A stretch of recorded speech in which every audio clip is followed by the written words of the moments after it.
Hey, what's cracking YouTube? So I am back and I'm here to talk about Star Wars Episode 9 and The Mandalorian. So first of all, there's a rumour that Star Wars Episode 9 is going to be called Balance of the Force.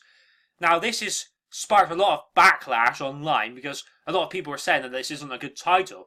But I, for one, don't see the problem with it. I think it's a pretty good title, to be honest. I mean, think about it. J.J. Abrams, he wants to combine the prequels, the originals, and the sequels into one cohesive whole. So it's like it's one massive Star Wars movie. And you would think, with the last film of the Skywalker Saga, Episode 9, that the Force will finally be totally brought back into balance. Some people would argue that it's already been brought back into balance, what with the death of Darth Vader and him killing Palpatine. But to be honest, I think the Force was thrown off balance again when the First Order rose up from the ashes of the Empire.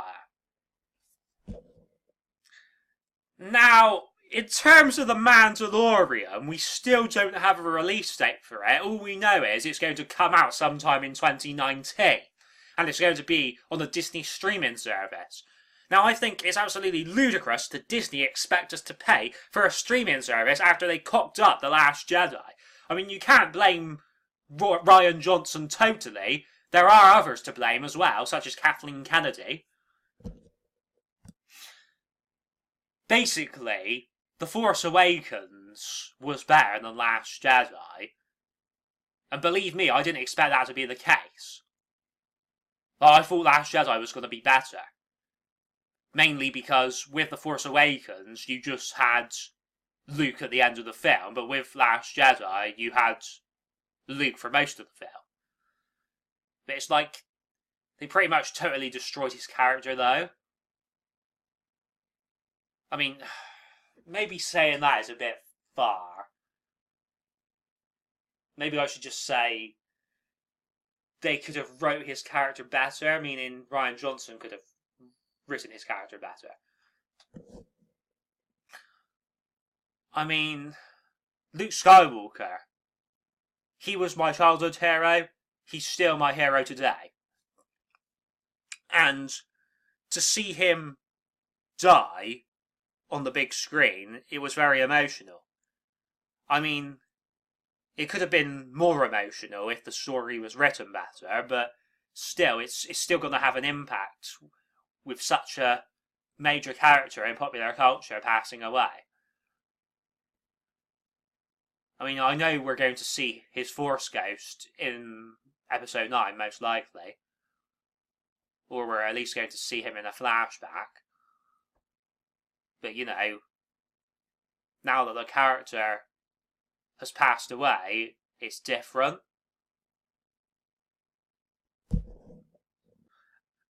As for Rose Tico, she's a totally pointless character.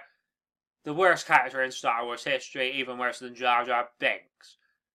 And I'm one of the minority that thinks that Jar Jar wasn't that bad.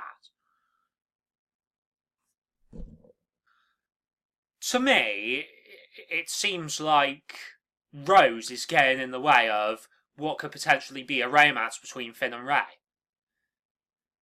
But there are a lot of people kicking up a stink online saying that they think Finn should be gay with Poe Dameron. And if that happens, I will be majorly pissed off, because this is Star Wars, it's not SJW Wars or Gay Wars or something like that. However, if you want Rey to snog Leia, then I'm down with that. But that's almost impossible to film now that Carrie Fisher's dead. Unless they filmed it already, and we don't know about it. At this stage, you would think that Disney would at least think about doing a crossover with Marvel and Star Wars.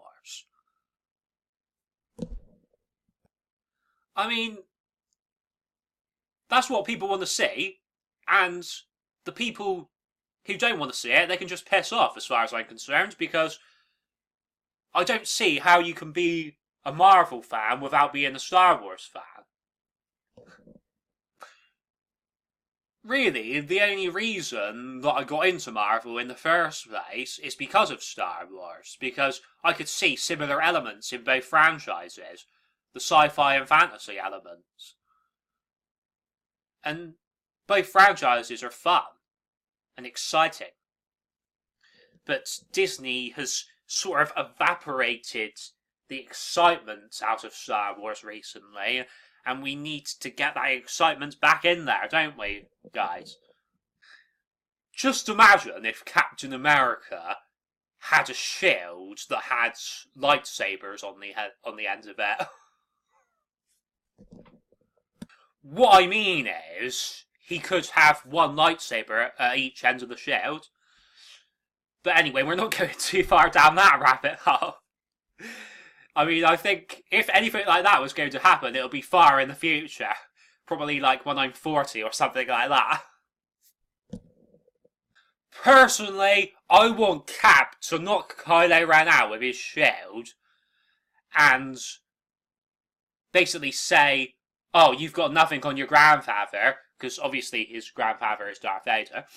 But there is the whole thing about Star Wars being fictional in the MCU. Because there was that whole thing in Agents of S.H.I.E.L.D. where Bobby Morse, Mockingbird, was wearing a Star Wars shirt. However, if you introduce things like different dimensions and multiverses, then there could be a dimension where Star Wars is real. So you could explain it by them coming from that universe. Or that dimension. And by them, I of course mean the Star Wars characters. The point is, I may be crying at Episode 9 because this is a major event in people's lives. It is the end of the Skywalker saga as we know it. There isn't going to be any more Star Wars films about the Skywalkers. I mean, it's just gonna bring me to tears, honestly. Like, I just don't know how Episode 9 could be worse than Last Jedi. It's got to be better. Especially with the inclusion of actors such as Kerry Russell and Matt Smith. Kerry Russell loved her in The Americans. Matt Smith loved him in Doctor Who. I mean, I am a fan of J.J. Abrams' work, I must admit. Like, I love his Cloverfield movies. The thing is, I haven't had a chance to check out his Star Trek movies yet, because I'm not really a Star Trek fan, so that doesn't really interest me or entice me. I mean, I need something to entice me to watch it. To watch those Star Trek movies. Cloverfield Paradox. Many people didn't like that movie. I personally enjoyed it. I thought it was much better than Last Jedi. Like, a much better film, much better science fiction as well.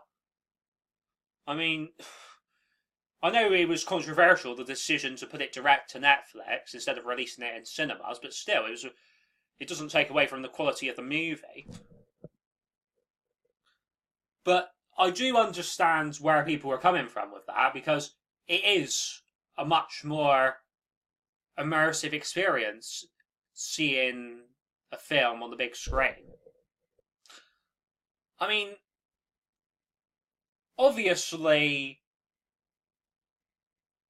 there will most probably be references to the Skywalkers in future Star Wars movies. But if they go back to the time of the Old Republic, then there won't be any. Because, from what I can gather, Anakin is supposed to be the first ever Skywalker. Because he was made with the midi-chlorians or some shit, wasn't he? Honestly, they should just get the guys who write Star Wars The Old Republic to write for these Star Wars movies in the sequel trilogy. But now they only have one more film where they could possibly do that, episode 9. But it looks like it's too late for even that now, because J.J. Abrams is already writing it. So, I don't know, get Eric Musko to write episodes 10, 11, and 12, or Old Republic movies, or... I mean, I'm not sure if Musko actually writes the Old Republic. I know he's a developer on the game. Because the Old Republic has many writers, I know that. I think it has, like, a different writer for each class story. The thing is, like, the Old Republic has a massively complicated story, yet it still makes perfect sense. Whereas The Last Jedi, it has a dumbed down, simplified story, and they still can't even make it make sense with that. I know, like, they didn't explain Snoke's backstory and they just killed him off, but it's like... I know I've joked in the past, oh, they might make Snoke a Star Wars story, but they seriously might, though. That would be very risky doing a film about Snoke, because the character resonates with people like me, but it doesn't... Like, he doesn't resonate with everyone, though. I mean, Han Solo resonates with way more people than Snoke does. That's why they made Solo a Star Wars story. Han Solo resonates with way more people than Boba Fett does. That's why the Boba Fett movie ended up getting cancelled. Well, and plus it had production issues and script issues and stuff of that nature. So it seems like they're going to introduce time travel into the Marvel movies. They've already introduced time travel into Star Wars, what with a certain Rebels episode. I don't know the full details about that because I don't watch Rebels. I spent my time playing the Old Republic. I mean, not that I do that all of the time. I do other stuff as well, like write novels. I mean, for those who don't know, Darth Revan is a character from Star Wars The Old Republic and Knights of the Old Republic. Now, basically, there's a rumour that Rey, in Episode 9, she's going to see the statues of the first Jedi and the first Sith. Now, I, for one, hope that she sees a statue of Darth Revan so that it makes Darth Revan finally canon, or at least a version of him.